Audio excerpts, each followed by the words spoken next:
When launching a new or updated streaming experience, a lot of external attention will be paid to the UX, monetization models, things that people can sort of touch and see. But the underlying infrastructure, especially for live events, can really make or break your audience development, your monetization strategies, your retention strategies.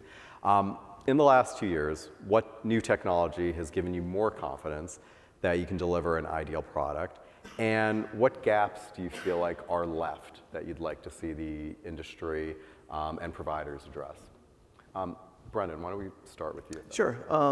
Yeah, we're always trying to make our streams more efficient and kind of cut out middlemen. And we've recently moved away from satellite to using cloud for streaming. And actually, we've implemented Google's dynamic ad insertion, which has been a huge step for us. It's giving you guys a little bit more control on the streaming side, but it is allowing us to advertise to our audience across devices. We couldn't do that previously. We were missing out on mobile web, so implementing DAI has really helped with that. So, it's helped us become more efficient. I remember kind of the first time we tested it out, I was a little nervous about it, to be honest with you, because our first race of the season is the Daytona 500, so we're always kind of testing our big race, right? But we had the guys from Google DAI on the call with us, super smart guys, gave us a little white glove service, and everything seemed to go great. But that's really been a huge step for us in monetization and streaming reliability. All right, great. Rich. Yeah, for us, we take remote production as far as you can. And so, the biggest shift I've seen in the last 5 years or so that we've been doing it has definitely been a similar move off of satellite everywhere. We used to bring sat with us to every single tourist top. As connectivity has continued to extend in all of our different far-flung areas, we'd be able to rely more on fiber.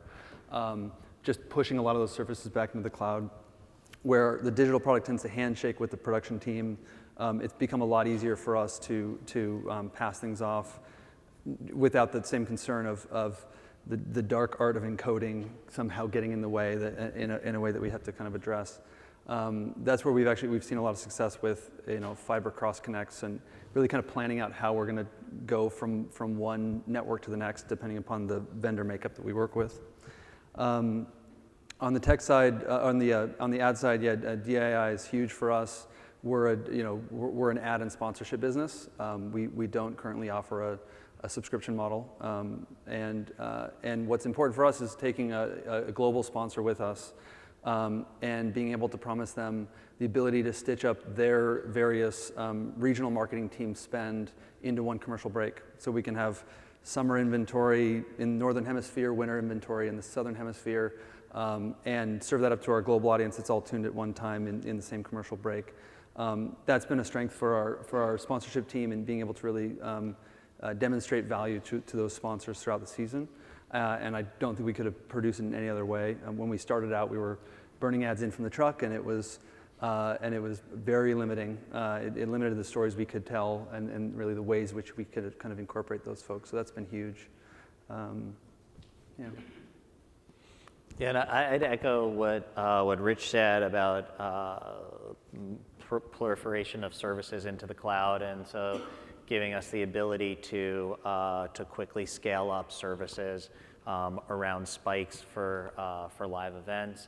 The other thing I would add on a slightly different path that has been extremely helpful for us is our ability to mine all of the user comments and feedback that's out there in close to real time, and run that through categorization and sentiment analysis, topic modeling that'll allow us to identify issues that are happening in close to real time. And so when we have live events going on, or we have people engaging with our service, if there's some type of blip or disruption, we're able now to identify that so much faster than we ever could, and put ourselves in a position to then resolve it in a much shorter time frame.